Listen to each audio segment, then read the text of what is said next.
Are you really connecting with a particular Book Interrupted member and want to hear more of what they have to say? With your free trial to Unpublished, you gain access to the Book Interrupted Inklings and real-life video content of our day-to-day challenges, thoughts, and opinions. Go to www.bookinterrupted.com/unpublished to start your free trial today. Parental guidance is recommended because this episode has mature topics and strong language. Here are some moments you can look forward to during this episode of Book Interrupted. It's someone's idea of utopia. It is. I like that there's 11-year-olds bathing them so they can have a little glimpse of nudity. The tears are from like deep weeping of beautifulness. Oh, First thing I do. Never. Oh, yeah. You gluttons. so excited when there's a knock at my door and it's one of my kids' friends, just actually like old school. First, they came for the books. Then they came for the teachers. Then they came for the people. No one said anything about reading on this banning books committee. Mind, body, and soul. Information is the goal. Try to learn something new without being distracted. Mind, body, and soul. Information is the goal. Try to learn something new without being disrupted. Mind, body, and soul. Inspiration is the goal. And we're gonna talk it out on Book Interrupted. Welcome to Book Interrupted, a book club for busy people to connect and one that celebrates life's interruptions. During this banned book cycle, we're reading The Giver by Lois Lowry. If you'd like to join along, this book cycle is from August 1st to October 1st. The Giver is a 1993 American young adult dystopian novel written by Lois Lowry, set in a society which at first appears to be utopian, but is revealed to be dystopian as the story progresses. The Giver won the 1994 Newbery Medal and has sold more than 12 million copies worldwide. A 2012 survey by School Library Journal designated it as the fourth best children's novel of all time.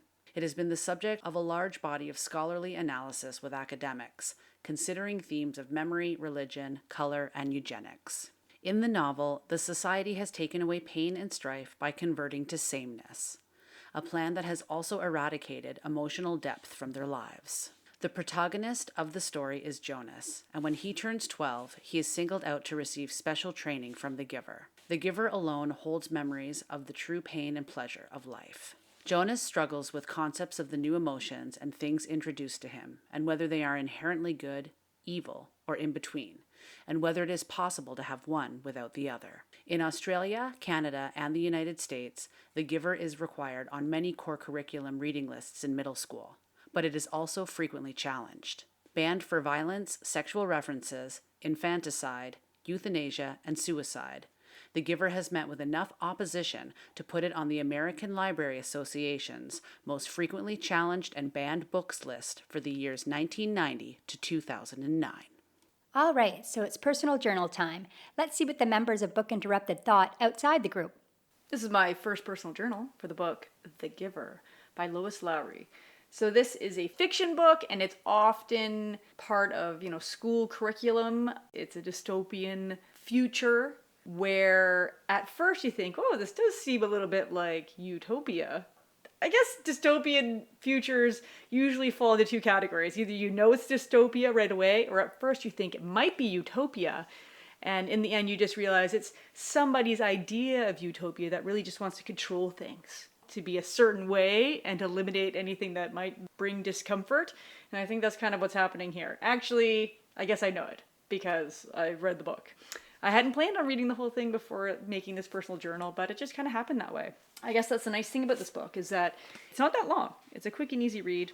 I can see why it was banned, but it is an interesting commentary on control and the idea that, yes, if you get rid of all the people that in authority you might find disruptive, then you do have some idea, some sense of peace.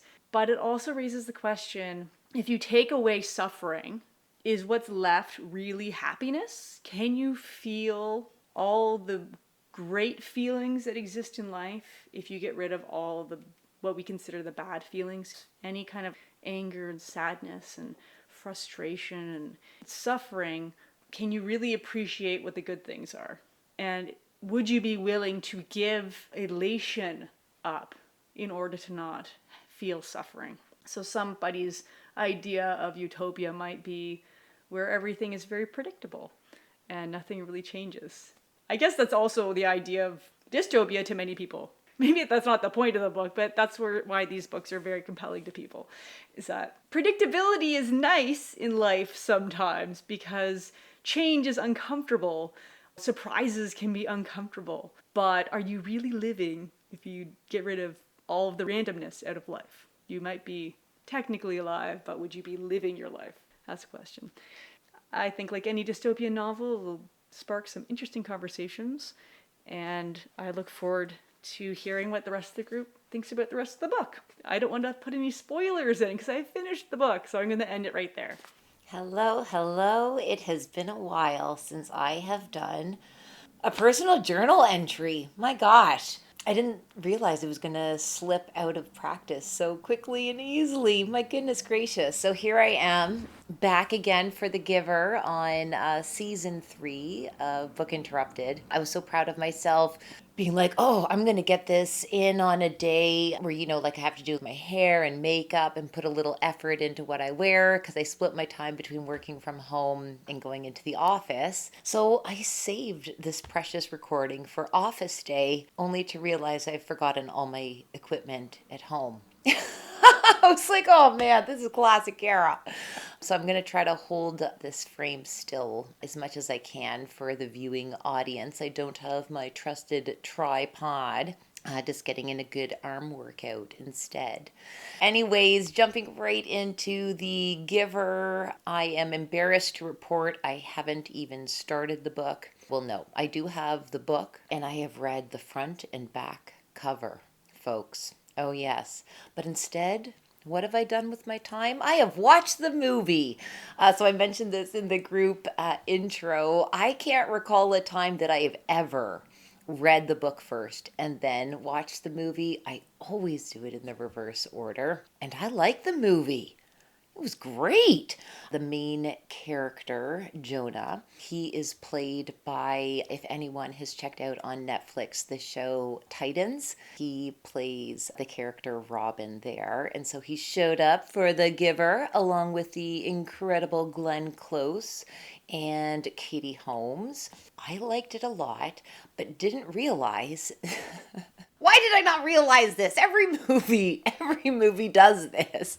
That the director has taken some liberties and deviated from the text is what I found out a couple days ago when we had the group intro. And I was like, what? The main character isn't like a 16, 17, 18-year-old? I was like, that's weird. How does the love story play out? I don't think that there is going to be a love story in the written version. So there you go. I highly recommend the movie. It still conveys a really valuable lesson. If anyone enjoys a good cry over a movie, I would recommend this one because it's one of those cries that you're not left feeling like empty or too down in the dumps. It's one of those, like beauty cries. Like when things are just so precious and beautiful. Does this ever happen to you? It does happen to me, but I am a crier, so it doesn't take much. So yeah, I would definitely recommend it, not just for the cathartic cleanse at the end, but because the message is important. I have heard, though, that not all of the people in my tribe enjoy this movie. I was devastated, and I need to have words with them. Other than that, the only other thing that I would really, really like to share, and it is because I am a curious cat and I like learning about things, is I'm coming up against one of my beliefs and I'm finding it challenging to see another perspective. So what am I talking about? I would love for any of our audience members, parents, guardians, or caregivers that do a lot of censoring, I would love to hear some feedback. So my parenting style is I am a very permissive parent. This isn't a good thing or a bad thing. It just is a thing. So not a lot of assertive moments coming out of this lady when it comes to parenting. I am a curious person. I really, really promote that and emphasize that with my own children. I also have gone ahead and made some decisions on their behalf. Growing up, I was always very, very rebellious, and I didn't always have the best relationship with my parents. And if they would tell me not to do something, you better believe the moment they said not to do something, I was going to do it. I have taken, like I said, much more of a permissive style with my own parenting. Because I just kind of thought, well, genetically, my kiddos have come from me. And if they have any amount of rebelliousness in them, me saying no, no, no, no, no, no, no, is just going to encourage them to run into that direction. But I do think that it's important that we buffer our youth and try to be mindful of where they are in terms of emotional maturity, mental development, physical development. They aren't ready for an adult world. So I tend to, if I allow my children to do something, I invite and encourage talking about it afterwards, because not everything they are going to understand. When it comes to banned books, many parents and caregivers and guardians step in and advocate on behalf of youth, saying, you know what, I just don't think you're ready for this, or you know what, you might not take this message as intended, or you know what, let's visit this a bit down the line. And I really do respect that. I respect the high discernment, the care and love and protection and nurturing that you're wanting to provide for the youth. I just struggle to understand it because it's not a part of me. And I think that there could be something to be learned. Perhaps I should be integrating a bit more censoring. So, on the theme of banned books, and having read all the reasons why The Giver has been banned in a number of states, I would love to solicit some feedback and find out, for parents who take a similar approach, what was the driving motivation? Why did you choose that censoring a book is the best approach, and why didn't you want to explore other avenues?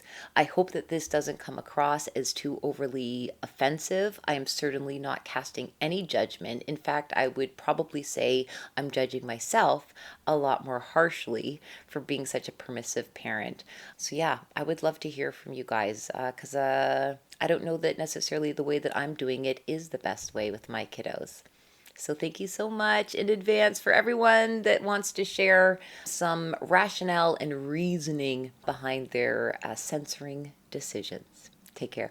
Okay, so this is my personal journal for The Giver. I am really enjoying it. I'm about halfway done it already. It's a super fast read, and they slowly reveal the dystopia world that they live in, but they make it really interesting, and it's done in the perspective of a 12-year-old boy, 11, 12-year-old boy.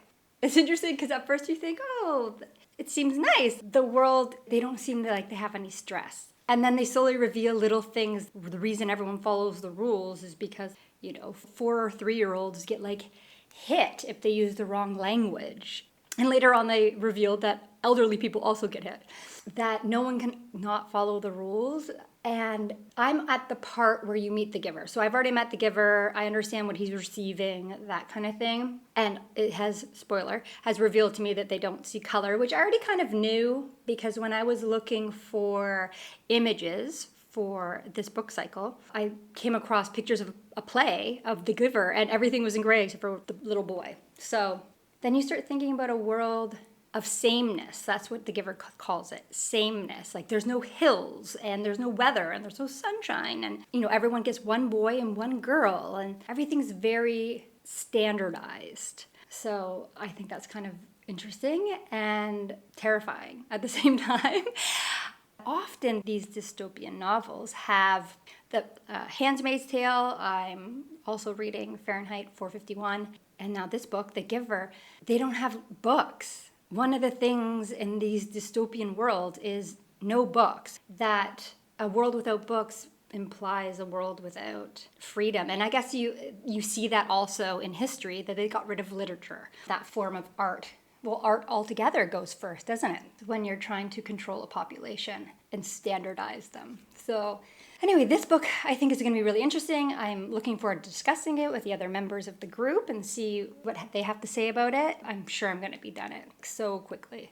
Definitely don't need the amount of time to read it because it's so fast. And it's a short book. It was written for children or young adults. It's not an adult book. That might be another reason why it's super, super fast. All right, bye for now. I am redoing my PJ1 for The Giver by, let's see if I can remember. I'm going to guess it is Lois Lowry. I have the book right behind me, so let's have a look. Oh, yeah. Memory problems? Who says? Lois Lowry. Bam! I really didn't know that. I just pulled that right out of the subconscious. I am impressed. Anyway, so I did a personal journal for this already, and I read the first line of the book, which I might do again, but then I got really silly. It was almost December, and Jonas was beginning to be frightened. No, wrong word, Jonas thought. Frightened meant that deep, sickening feeling of something terrible about to happen. It goes on for a paragraph about, I guess, what he thinks frightened mean, but I said I was only going to read the first sentence, and I already read two, so I'm not being very honest right now, am I? So I decided I was going to then fill in the story, like with a guess of what this story was going to be about. And then I made up some stupid story, which I don't think is funny or really that creative. So I'm redoing my personal journal. But I am going to say what I think The Giver is about. But I already kind of know what The Giver is about, but not really. So this is probably an exercise in the same thing I was trying to do before, but more authentic. From what I understand, I think that people's feelings have been removed. I guess I really don't know what I'm talking about, but I think it's something to do with, in the interest of saving anyone from feeling any pain, they've somehow figured out how to dull or erase all emotions. But there, I guess, is a person who keeps them somehow. And then I think that that person is passing them on to Jonas. And I think that's what the story is about, is him like learning about feelings. And I think the moral of the story is going to be that you can't have the good without the bad. Like there's no joy without despair, I guess. Is that the opposite of joy? I don't know. So that's probably what this book is about. Like that's a fairly standard kind of message. That's a good one. I can get behind it. I hope it's delivered in a story that I enjoy. That's all I can say. Once again, I remembered the name of that author, and I never do that. So good for me. One more thing. I want to predict if I'm going to like it or not, because I did that with The Handmaid's Tale, and I was wrong. I thought I was going to like that book, and I didn't. I was even enjoying it while I was reading it until I realized that it was a big, long, drawn-out trick. Anyway, enough about that book. We are on to this book. I don't think I'm going to like it. That's my risky prediction right now. I obviously hope that I'm wrong. And this book, well, The Handmaid's Tale won a bunch of things too. One, what does this say? For the most distinguished contribution to American literature for children. Well, that's pretty impressive. And the New York Times says that it's a powerful and provocative novel. So we'll see if those are the kind of things I like in my beaks. I mean, in my books. So there you have it, folks. Prediction, not sure I'm going to like this one. Stay tuned and find out if I do. This is Ashley. I read this book back in middle school, and my middle school teacher actually read it to all of us. And I remember struggling with the concept of how dystopian this world was. And I really didn't understand it. So I had a hard time, I don't know, maybe relating to the book back then. I really didn't like it. I didn't remember too much about it before I started because it was so long ago, but I wasn't that excited to start this one, just to be honest. And I picked up the book from the library. I'm reading it pretty quickly and it feels like a quick read. It's a shorter book, which I appreciate, and I think that's good for schools or even other book clubs. I think it's a really great length of a book, but I don't know how much conversation will come out of it. And maybe once we record the podcast, that'll totally be something that I don't have to worry about. But for me, it's a good start. I do like the pacing of it, but I'm just going into it with already a negative bias. So I feel like it's going to be a little hard for me to get super into it. But I am waiting for the audiobook on my library app to be available, and I'm hoping to finish it as an audiobook. So to start with, not my favorite, but I'm reading it pretty quickly, so I'll take that. And I hope the rest of the group is enjoying it as well. Hello, Book Interrupted fans. I'm back. It's Virginia. I joined Book Interrupted for Midnight Library, the cycle of Midnight Library, and I am thrilled to be back to be a part of the banned book series that's going on. I think it is a fantastic and really interesting concept that Book Interrupted has put together for this year. So I was very excited to be a part of it. So the book that I chosen to be a part of is called The Giver. And I chose it because I wanted to pick a book that I hadn't read or seen a movie. I wanted something brand new to read and to dig into a little bit. And so I picked The Giver, to be totally honest, because of the timing of this recording. So for the timing worked well in my life with work and the family. So I picked The Giver, and I was very intrigued by reading a little review online about it, how it's about life in a community where it seems to be idyllic, and there's one outlier, Jonas, who seems to push against some of the rules and what's happening in the community. And so I thought that would be really interesting and something that would create a lot of great conversations. So I am looking forward to once again being a part of all these wonderful women and sharing all of this discussion with all of you that are tuning in for this. So stay tuned. Book interrupted. This interruption is brought to you by Christine Skarbek's debut novel, Confronting Power and Chaos, the uncharted kaleidoscope of my life.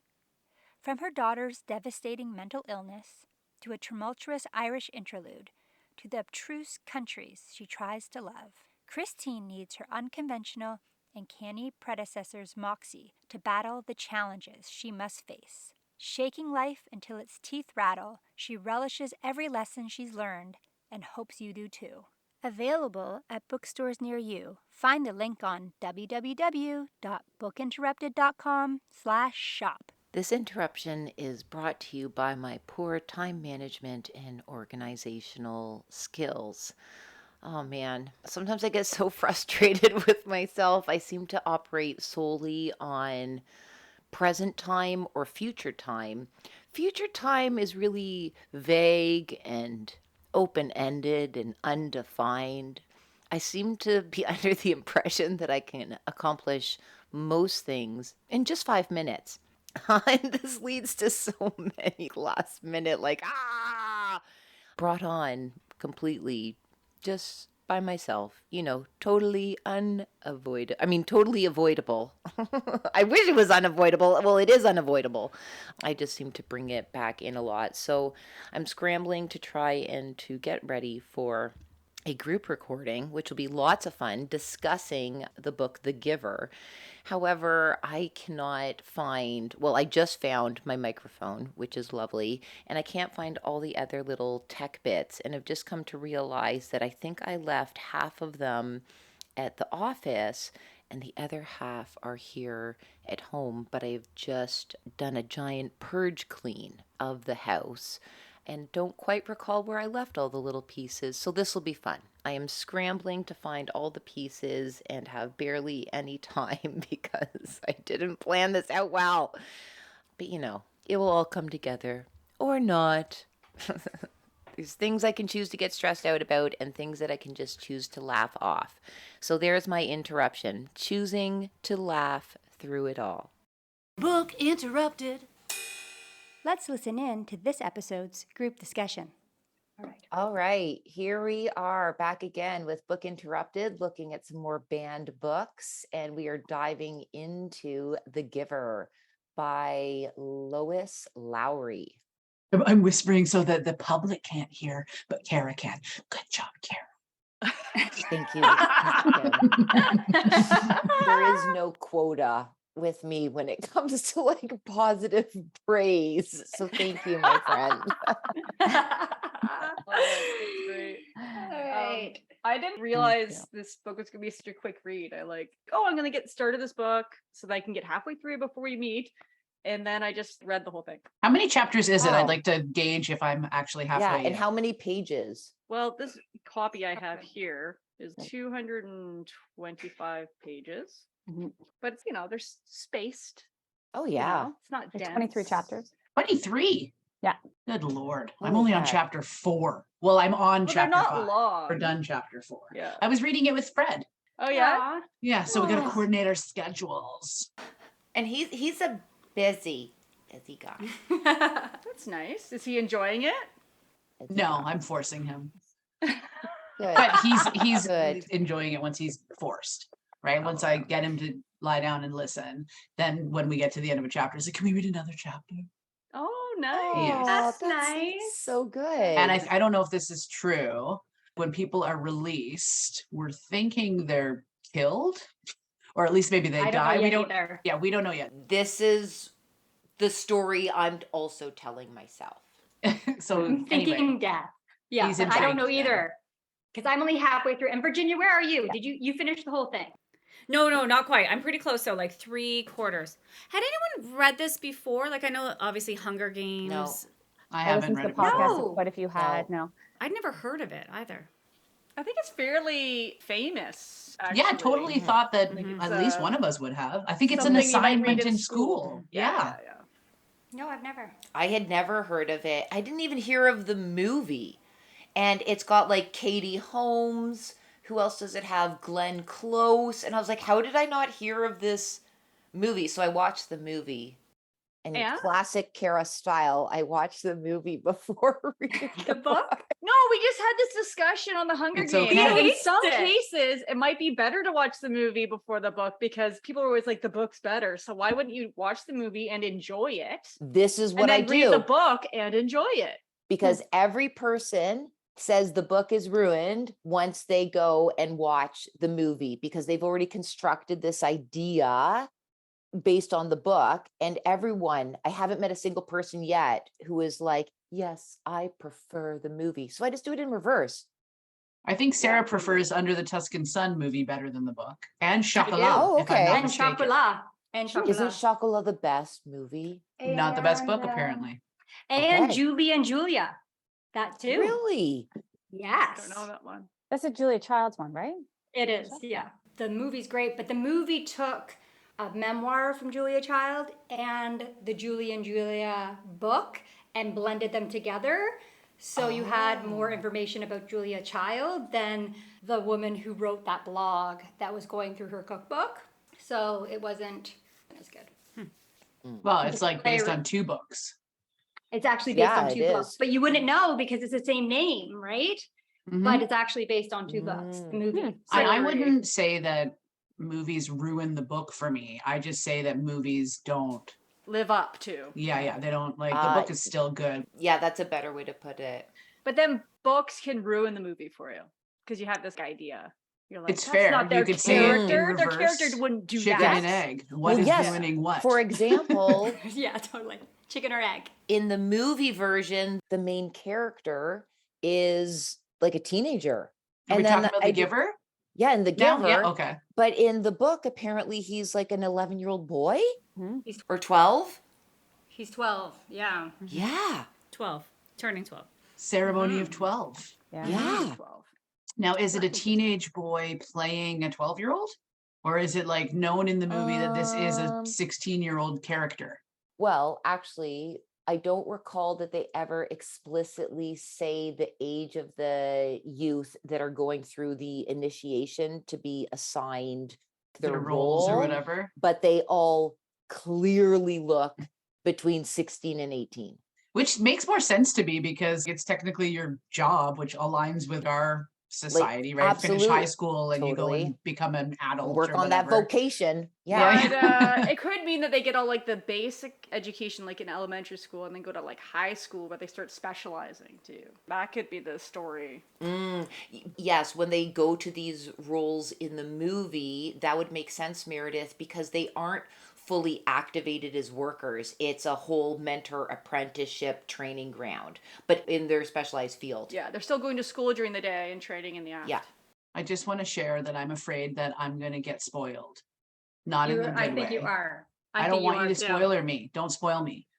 Oh, okay. I'm going to try to not talk about the last part. She's only in chapter 4 for the I book. can't know anything after that old folks home conversation. That's it. No, You don't even know the assignment. Oh, you don't. I don't know nothing. Oh, guys, I gotta be silent for this. Yeah, I think it's okay if we talk about the first step, but you'll still want to get to the end. This is the thing. Don't worry. there. If we This only is talk the about half. moment in time where it's maybe about the journey. Maybe it's the journey and the destination on my first read through. So I'm very scared that part of that's going to get The somehow destination. ruined. Got it. I won't tell you the destination. What did I say? The journey and the what? Destination. Destination. Oh, I said destination. I'd say it is about both, at least from the movie perspective, those were the hooks. It was simultaneously the journey. I want to see the decision-making processes. Yeah, like what is this going on? Yeah. Yeah, and very invested in the end result. Because it slowly reveals what the community is like, right? Because you know that there's something up. Yes, that's it. It's like a slow peeling back. You know, there's something up with this community, right? You're like, Yeah, what because they're not is allowed having different? airplanes go over them, right? You already have that, Kim. Why is there an airplane over us? Like, that's danger. Everyone's scared. That's not normal. Everything is consistent and Controlled. controlled. It's all about equilibrium, balance. And there's rules, and that's not one of the rules. Someone broke a rule, which is terrifying.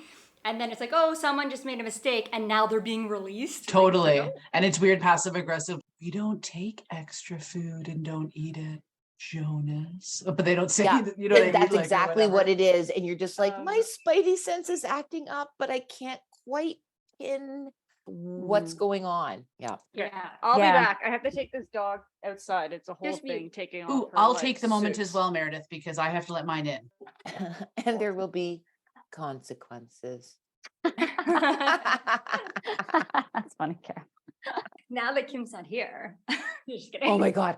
Kara, how far are you? Oh, I watched the whole movie in one sitting and had the best ugly cry at the end. You know, the ones that are so cathartic, Ooh. but they're not heavy in sadness. The tears are from like deep weeping of beautifulness. Oh, Oh, I haven't finished it yet. Good.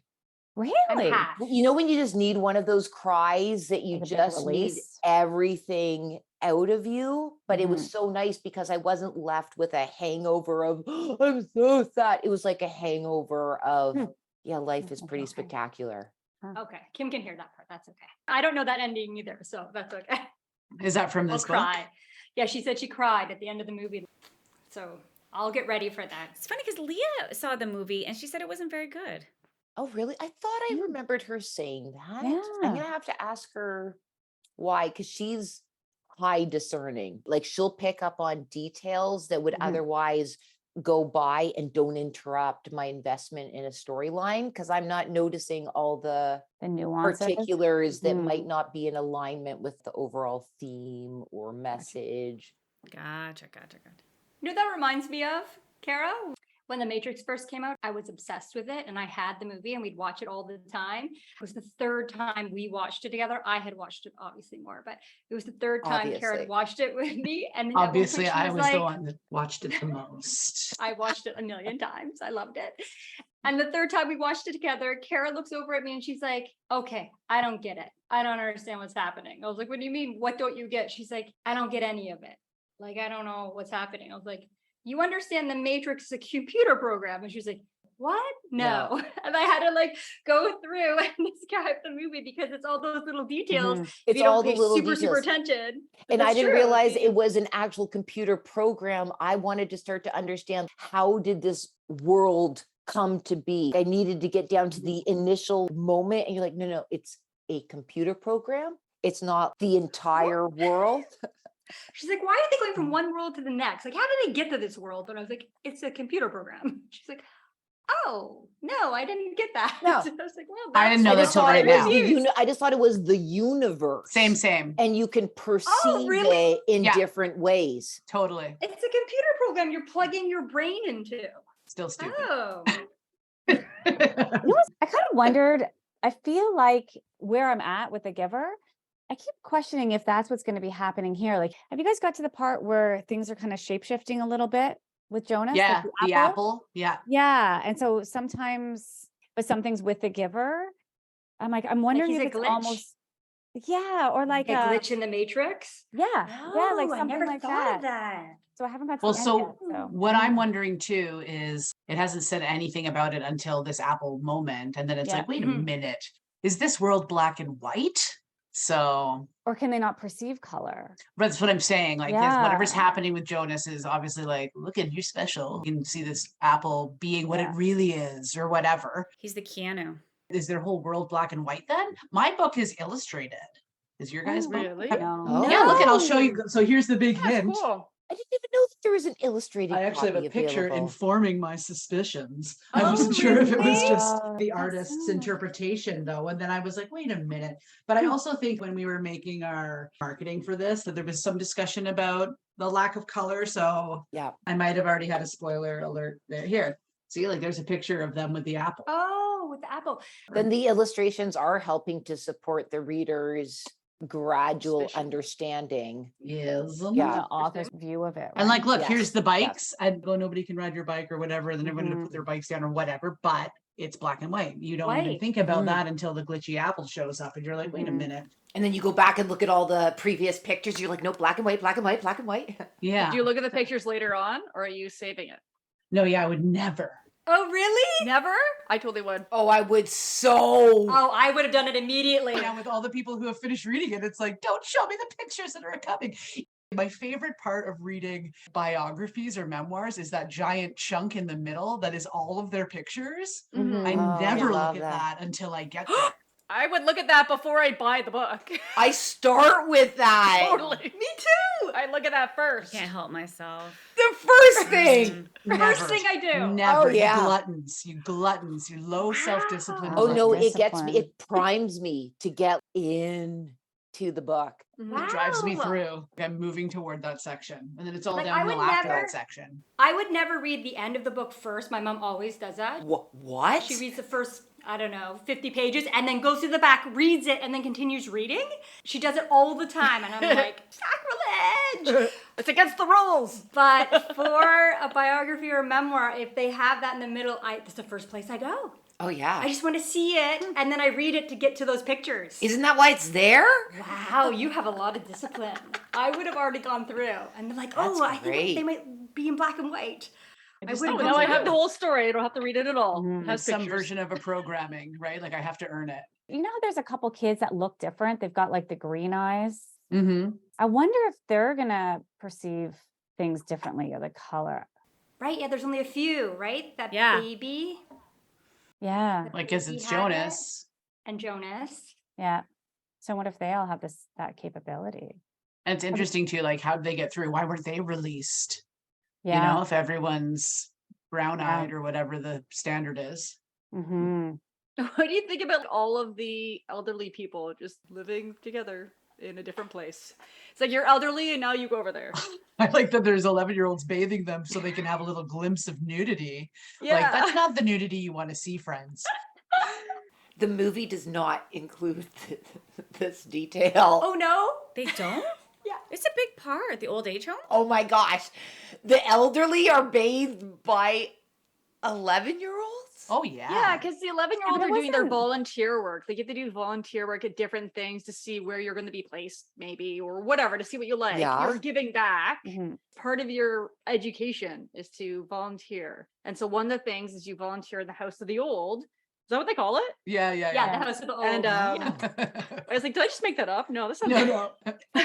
So they're taking care of them doing various things. And one of them is bathing them because somebody's got to bathe them. Oh, no. Things are handled in a very different manner in the book. But it's not done in a weird, perversey way. Yeah. Not the at book. all perverted. No. If you put something like that in the movie, for sure there's be some people being Yeah. like, you can't watch this movie because of the Absolutely. nudity of us Yeah. being upset about. Yeah, it's really caring and Kids being taking around care nudity. of your Yeah. elders and blah blah blah. Yeah, there's nothing offensive about that. Oh, part. so nice ideologies around responsibility that our Western industrialized settler model doesn't observe? Yeah. I love that you're Okay. totally in school right now. So it might be a bit disruptive. totally Maybe inspired that's why now. it was banned. That's good. Well, it makes me Oh, we wonder. forgot to do that. Oh yeah, maybe it was banned for the bathing of the elderly. I looked it up. Because I was really Good curious for you. why it was banned and where it was banned. Thank you, Virginia. Kim, Thank you. don't look up the band because it might give you enough clues. No. That would be a spoiler. No. Virginia, tell us the ban. Yeah. So the ban is for infanticide Mhm. and Releasing the euthanasia. babies. Yeah. Euthanasia. And suicide. So that I haven't gotten to. Violence and sexual references. It says Yeah, on that our was the website other as well. thing. Yeah. Right. And so I looked up where it's also banned, right? Because it would give you an idea of maybe which particular states bans it. But Yeah. it's quite widely banned across the whole US. So, Texas, of course, but also like an old Missouri. book. Yeah, there's lots of states that bans it.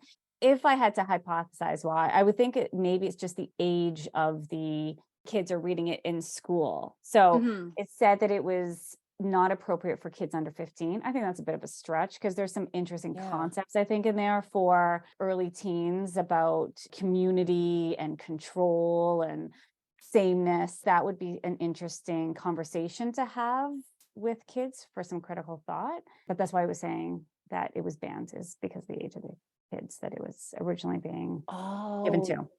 That makes a lot more sense. I'm reading it with my 9-year-old.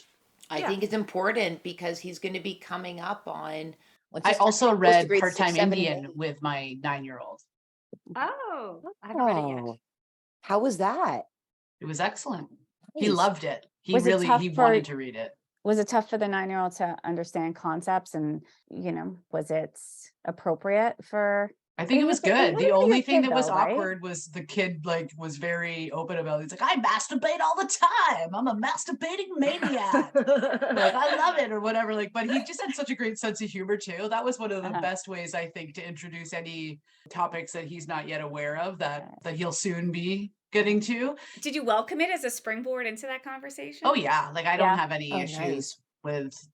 I firmly believe that if we can set the stage now, that nothing's off the table, we can talk about whatever is an investment, at least into in the future when there's legit, real big problems, there will be a sense of safety that you can come and talk about it because it's always been that way.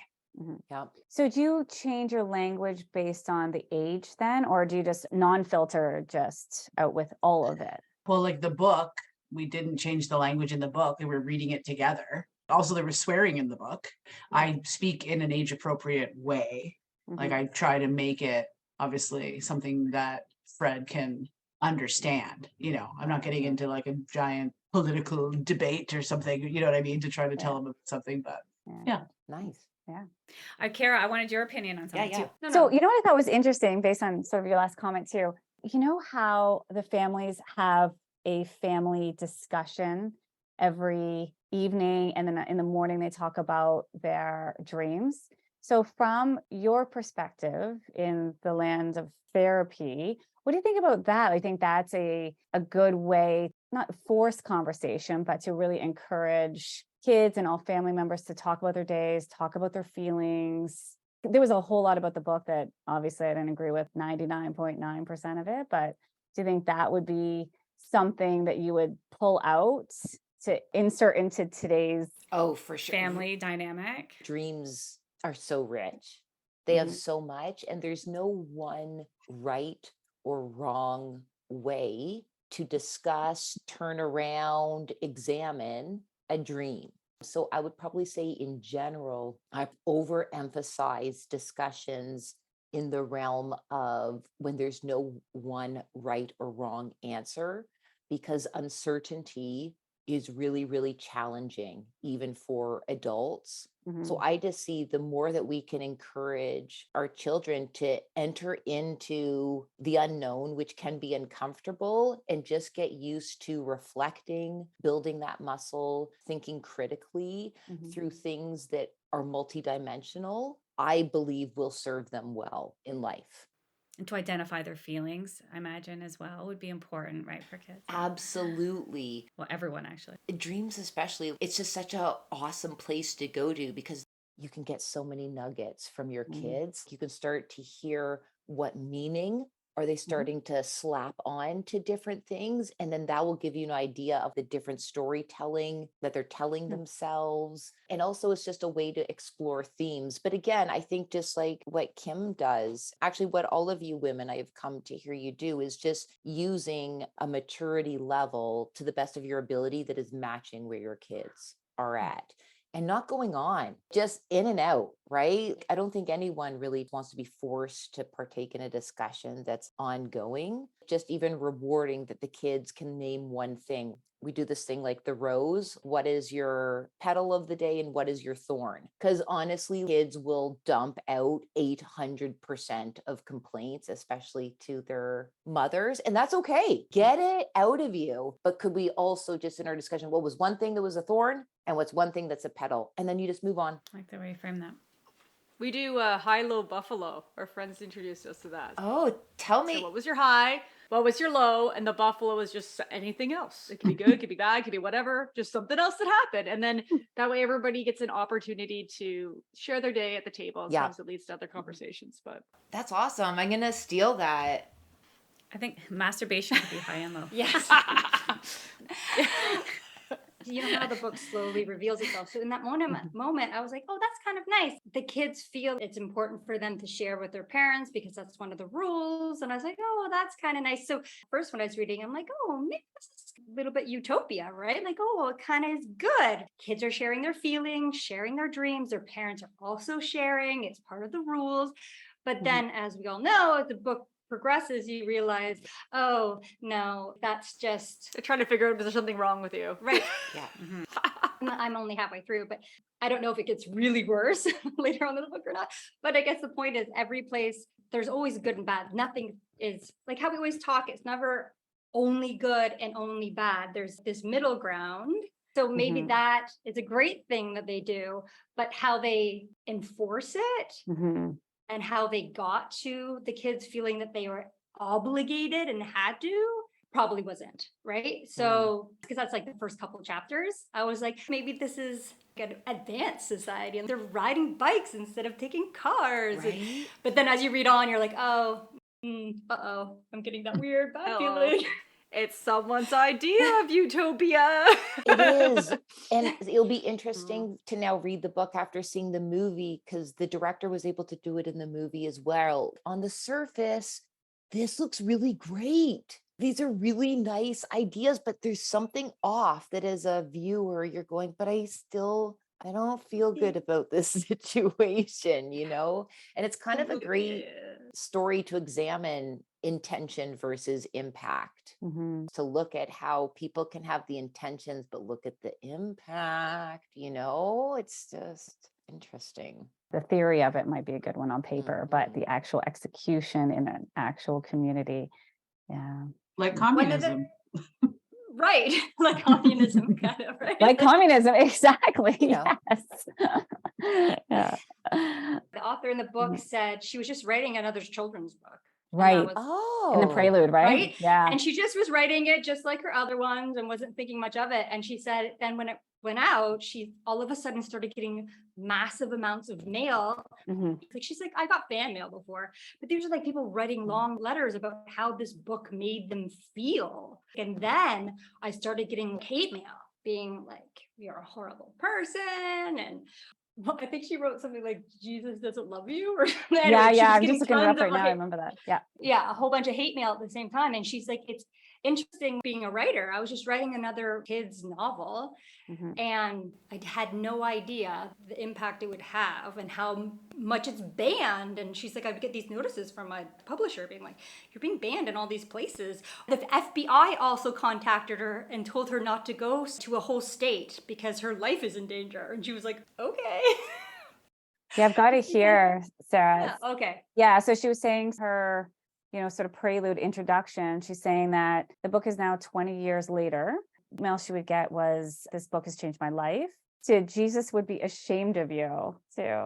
I noted in here, which I think is actually the image that I snapped and sent to you. It just seems that it comes from wherever the reader's at too, right? Wherever they're in their lives reading this book, perhaps they take that more negative or positive experience from it. It's interesting the strong emotions that have come out of this.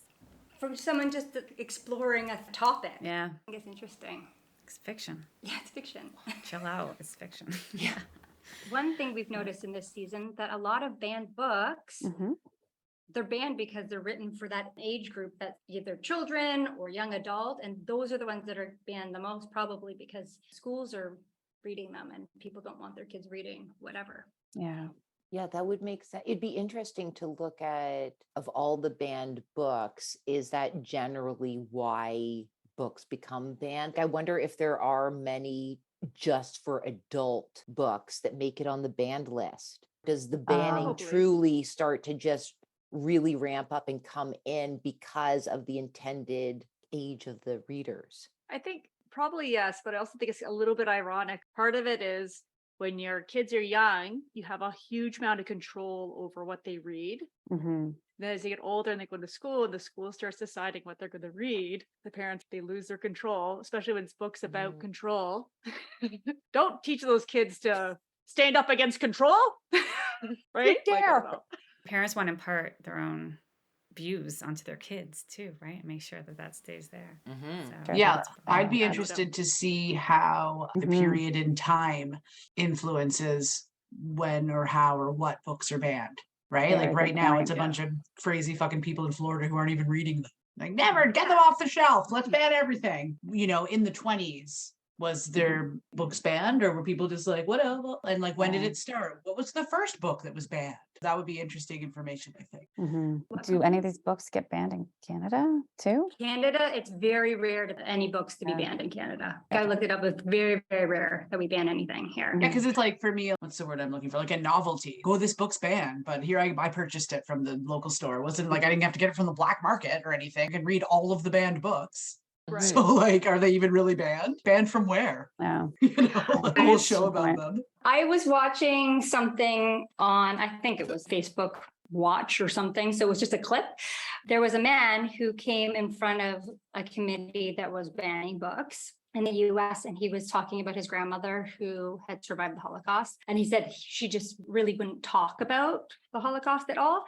And both him and his sister decided to become teachers. And when they were going through their teachers' college or whatever, then she eventually talked to them and she said to them, first, they came for the books, then they came for the teachers, then they came for the people. So be watchful. If they start coming from books, they're coming for you next. Be vigilant.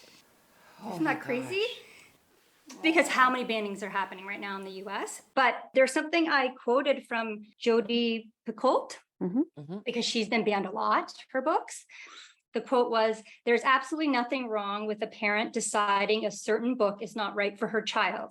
There is a colossal problem with a parent deciding that, therefore, no child should be allowed to read that book." Yeah, I like that. People can decide what they want their kids to read. I read on the article, and her article was saying what's happening is the committee for banning only has a certain amount of time to review what's being banned. And people can ban the book without Reading the book.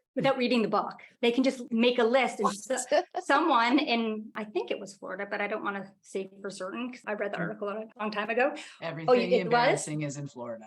Okay. Other They places just too, but list- for sure Florida. They just listed every book she ever written and then submitted it. One parent. And she's like, she definitely didn't read any of my books. And some of the things she quoted why she was banning it, she's like, none of those things are in the book she's quoting. She clearly hasn't read my book. But now it's just being banned in Florida because they didn't have enough time to review all of the books she's ever written in 2 months to decide. So it was just easier for them to say, okay, it's banned. Well, why is there such a sense of realize that there's urgency a- too? Right? like, Like, ban them obviously- quickly. Yeah, a human invented the time frame. Right. It's like absolute time frame. that It's it can crazy, be, Like, right? that sounds like a lot of work. Let's just say ban them all. Yeah, I let's don't just- have time to read all of these. I thought I was done with that when I finished high school English. I don't want to have to read all They've these got and 24 hours. decide what they mean. No one said anything about reading on this banning books committee. What they should do is the people presenting books to be banned, in this case, a parent, they should have to quote where the problem is, on what page. If the parents were forced to read the books they want banned and quote the reasons they want them banned, there would be much less banned because the parents now would have to spend the time reading all these books. But wouldn't it be interesting if something else happened where it's like you have to read the book before you can ban it? Authors try to make books that sounded like they should be banned, so all these parents buy the book and then they sell more copies and they read them like, oh, It's their it's strategy. not as shocking as the title or reviews. Yeah. Okay, I guess it's fine. It's really just about Yeah. I'd like to know who's on that panel too. So let's just say a parent comes in with a suggestion for a book to get banned. So who's on that panel and what's the makeup of that panel that decides yay or nay if a book actually does get banned or not? I know that at least from this article, librarians from the school board are on that panel, but in addition, also Yeah. people from the school board trustees, is that what they're called? Something like that. Gotcha. I do know she said it used to be just librarians at the individual schools would decide. If a parent was upset, they'd read the book and say, no, I've already read that book. It's, but not anymore. Don't you find though, like especially in schools where there's a lot of politics, a lot of it is just about not wanting to cause a big upset. Sometimes I just feel like maybe the banning of books is continuing on because it's easier not to be disrupting. No, that's exactly why it's happening. You just go, okay, yep, no problem. We will take it off the shelves just because you don't want the extra attention or headaches or what have you. The squeaky wheel.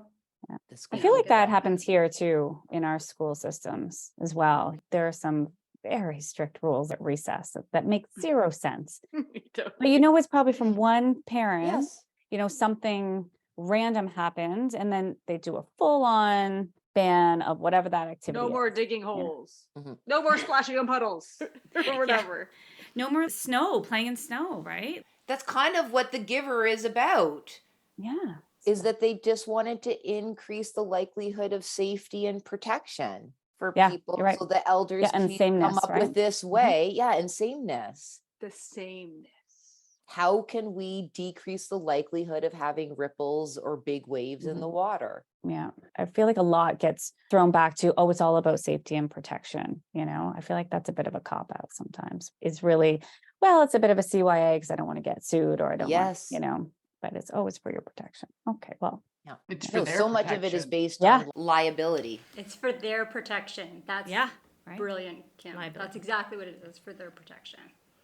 Yeah. Yeah, just even when I lived in China and when I've moved here, I realized how bubble wrapped we are in Canada. There's an example. When I was in China, I was cleaning our shower. The edges of the drain, I was trying to scrub it and it cut my finger. And in my mind, I would never have thought that metal, clearly metal, in the drain would be sharp because it would never be sharp in Canada, ever. No, I don't even know what you're Safety first. describing. Right, but I was cleaning it and I cut myself because I was getting too close to inside the drain. And the inside drain, why would they polish it? Who'd you sue? Do you sue everyone over Right, that? that's what I mean. I was like, oh. And next time I was just more careful. There's lots of rules in Canada that are not rules in Senegal either, or in China, and everyone is perfectly fine. But it's always about safety. But then you don't allow people to Live. Yeah. Try things. Yeah. Yeah, I'm more aware of taking care of myself and my own safety and testing things out than always assuming something out there is protecting me. Also when how I you cross- it's raise crosswalks. children to be competent, right? Like if you protect them from everything, then when they get older, they don't feel like they can handle things on their own. They have to be able to get into problems and get out of problems in order to establish any form of self-confidence in their ability to solve problems. I was having a discussion with a parent this past week, and I was saying something about the first time I went on a bus with an adult. I think I was with you two, Kim and Sarah. And I was like, I was 9 because we moved to the new house when I was 9, and we were visiting Kim in our old neighborhood. And they were like, I don't know if my daughter could ride the bus by herself. I'm like, you know what? She probably could. I mean, a 9-year-old's a pretty kind of old kid that can do a lot of things, but even like a younger kid, you wouldn't send them just on their own, like, oh, good luck. You would like teach them. But really, kids can do a lot. There's a certain feeling here being like, I don't know if my kid could do that. And the answer is usually your kid probably could if you just kind of show them how to do lots of things. Kids can do lots of things. Absolutely. Our Yes, whole right? childhood was like, I would get up in the morning, put on my bathing suit in case I'd be lucky enough to bump into someone who had a pool that wanted to let me swim in it, Or and sprinkler. then play outside the entire day. I don't recall lunches or anything like this. Ride No. my bike down to the creek, be at the bridge, whatever, go through the complex behind the house, like whole neighborhood, go over to that park and be over there, and no adults, no nothing, No cell phones. right? cell And Right. phones. it's just so different now. And it's also, you hear about people calling whatever authorities on people who do let their kids behave like that now. Yep. And I don't know if we're just this specific generation, oh, the kids of the 80s or whatever, you know, they were neglected. Like, I don't know if we were neglected or if everybody's We were visually just bubble let wrapped to be now. wild and free and figure things out and build mini kid communities, you know? Yeah. Maybe a little bit of neglect, but I think also a healthy dose little bit. of just get out there. I was reading, because Meredith suggested it, Hunt, Gather, Parent. And one of the things in it that I could relate to moving here from Canada is, so in that book, they're saying how kids can be more independent, especially you have a community like neighbors and stuff. You can let them go out on their own because you're in a community and your neighbors are also watching out for your children. And she was giving people tips in America and Canada or Western societies on how they could help build this community to give their kids more independence, because one of the things she learned from these different cultures, the kids are more independent. My son had come with us to building our house and he was with us, but he didn't bring his shoes. And he wanted to go to the house we were renting to get his shoes because he wasn't allowed inside the house we were building with no shoes on. And his friend from across the street had come to play in the house. So he went walking to our house without informing anyone to get his shoes. And me, as a Canadian parent, freaked out. Like, I was walking back and searching for him. I was screaming his name. And one of the neighbors were like, yeah, there, he's over there. And I was like, oh, okay. And I walked and I was screaming his name. And then another neighbor, as I kept on walking, they're like, yeah, he's over there. I was like, okay, great. As I went to the house calling his name, all these people were like, yeah, no, we got you. He's just there. He's fine. He came running out of our new house with his shoes. He's like, I didn't have my shoes, so I needed to get my shoes. So now I live in a community that helps make children more independent because everybody is watching out. So now my kids, I just get my kids to go to the store for me. I'll be like, here's some money. Can you pick up some onions or potatoes or whatever? And they go all on their own.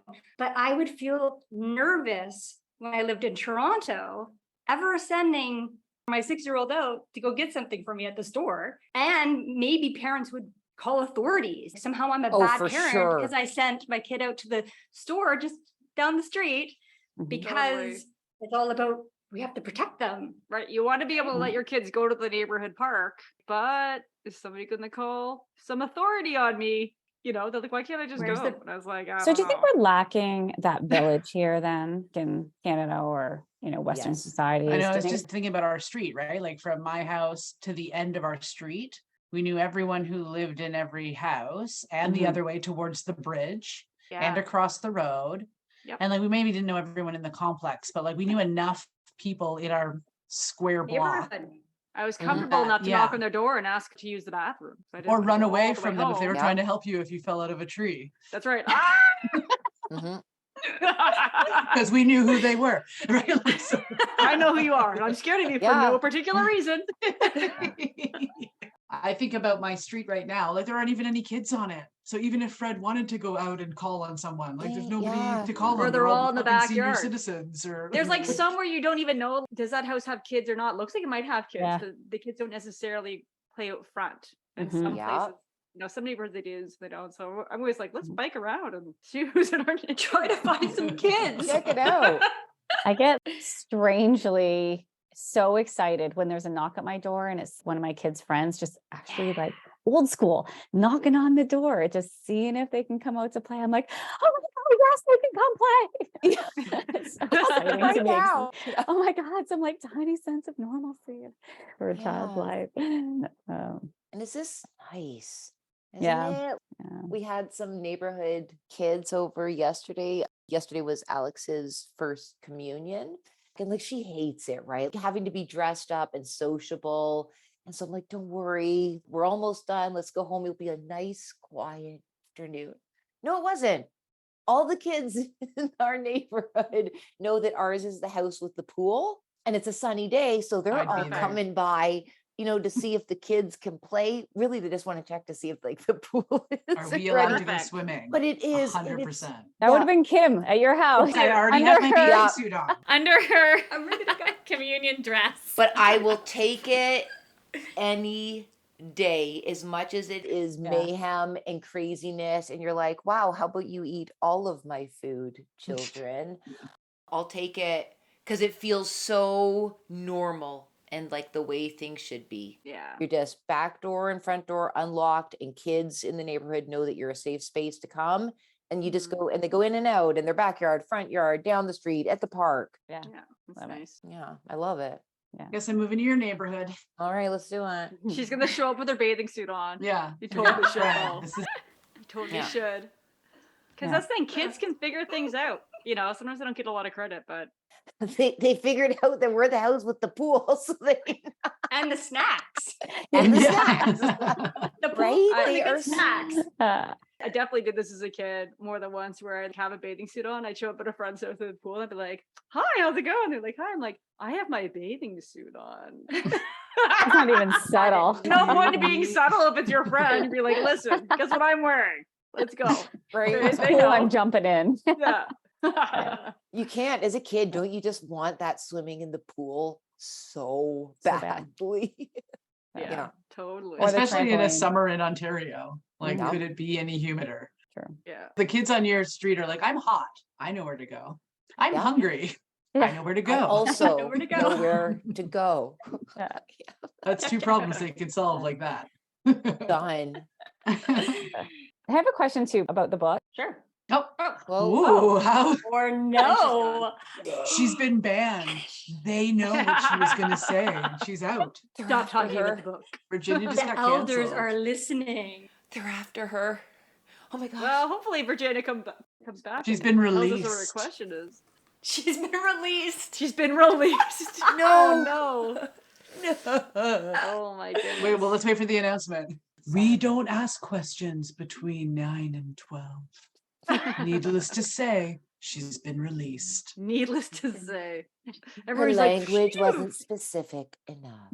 Is that Oh, a man. detail in the book, or is it just in the movie? That's what they said when the plane no, flew that over. is. They were Okay. like, I was like, they've been released. Don't worry. Accuracy in language is valued in this Okay. society. Yeah, remember because he finally found the word, which was Mm. apprehensive, because he was excited but not.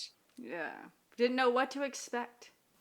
And was apprehensive acceptable in their world? Yes, his parents liked that he used that word. Okay. Yeah. Oh Virginia said that her laptop just turned off, but she'll Oh, come yeah. back. I am Hi, shocked she and is. surprised. She- Okay, well, we've been hanging on the edge of our seat. We had a You're like, I'm question. gonna say something, and then you disappeared. I was telling Shane that. I'm like, I just said, I have a question about the book. Ultimate cliffhanger. Sorry. So what were you saying? So there's no Right. cliffhanger? Oh, shit. Okay, so it was about the assignments, that ceremony at 12, how they got the assignments. And they were talking about how leading up to the assignments, that there was observers, observing their everyday life to see what Mhm. a good job would be or a good occupation would be for them. So I guess that was my question is, what do you think about that strategy to help, almost like a guidance counselor, right? To fit you where is best suited for your skill set. Although they have no choice, but even just parts of that concept where you're being slotted into the best job that suits your natural abilities. I love the idea of it. It's interesting if they nail it. Your inner self might be different than your outward self, although I think they try to control for that too, right? Where they're like, you have to talk about your dreams, you have to talk about your feelings, you have to do certain things. I guess they would see which volunteer things you would enjoy. Some people were probably very happy, but you think every once in a while somebody's not going to be. And also, if you're 12, you change a lot between 12 and say Right? 25. So what you're passionate about today might not be what you're super passionate about in 10 years, especially in today's world where people sometimes change their job several times or their career, like even area several times. They're even showing the latest research when you look at Western societies that the average adults, even up to I think it was the average age of 44, nowadays are still fluctuating and weaving in and out of re-examining their vocations and how their skill set and personality lend themselves to be like really strengthened by their vocational context or weakened by it. And I was like, yeah, that makes sense. I didn't figure this out when I was 16, 21. But maybe the observer would have. Maybe. I changed my job so many times. And when I was doing the thing I was doing, I was really happy until I wasn't. And then I moved on and I changed again. So I think that would be not a great solution for me because you would be released. I probably would be released. Yeah. Yeah. Like, and also like, what if you're passionate about, say, painting or something, but like that society doesn't even deem that a job, but you're also like good at math. So now you're the accountant. You know what I mean? So yeah, that makes very beautiful spreadsheets. Right. And you have an appeal. You can do an appeal, it said. They said people don't normally do it because it's so good, but well, because you get released. That's another thing. Another reason I would be released is because I sometimes use the wrong word for something that sounds similar. So you know what I'm talking about, but I'm not using the correct language. I do that a lot. Big no. And I would be released probably because For of that. sure. Definitely. Yeah. I would never make it to 12. Or his friends like that though, always using the wrong word. Well, and his sister is also a little bit, I see him being like annoyed at her because she's out of the lines too. That's true with her ribbons or something, right? But they're disciplined though. They get disciplined, right? For that. Like his one friend, I forget his friend's name. Asher? Yeah. Asher. Asher. Yeah, but I would want to change jobs. So if I made it to 12 and a job, I would be constantly appealing, and I'm sure they would just be like, let's just release her. Yeah. It's just easier. Like rid of all that of one. us. Yeah. They'd give you a job where you had to be silent. Yeah. Bathing the old people. I would be bathing the old people, for sure. You'd be having the babies, not nurturing them. That's Like, another doing the thing, hard right? labor. Yeah. Oh, I know. I haven't even processed that part of the Yes. detail And yet. no 'cause value. Yeah, there's a disgraceful job. And it's like, what? Well, I mean, the mom said that. Maybe because she doesn't see value in it because it's not her job. Yeah, because she's in justice or She something, probably right? thinks hers is very valuable. Yeah, I got the sense that that was the general consensus. Of of the job as I forget what the mother was, but that it wasn't highly valued. Yeah, you do it for 3 years or 3 babies or whatever, and then you have to go be a hard laborer. It's like, that's not what you want, is it? That's totally what I'd end up doing, probably. Some people like labor though, right? Oh, yeah. Using their bodies. Like some people like doing. Some people like that's a real skill set. We wouldn't have our world if we didn't Does that mean that no man can do it then? Like, is all the labor done by women? Because men aren't you having can become a babies. laborer, but just the men don't do the babies. I mean, it's not like all the people who are doing the labor used to be moms. It's just saying the ones like were moms. That's where That is the next when they're step. put out to That's like a pasture. Just 2 different forms of labor, you know? Yeah, they're not going to go from like mom to like nurturer or mom to lawyer. I mean, how ridiculous too, right? Oh my God. Mom to nurturer. No, absolutely not. That doesn't make any sense. That is just danger. Thank you for joining us on this episode of Book Interrupted. If you'd like to see the video highlights from this episode, please go to our YouTube channel, Book Interrupted. You can also find our videos on www.bookinterrupted.com. Are you interested in joining the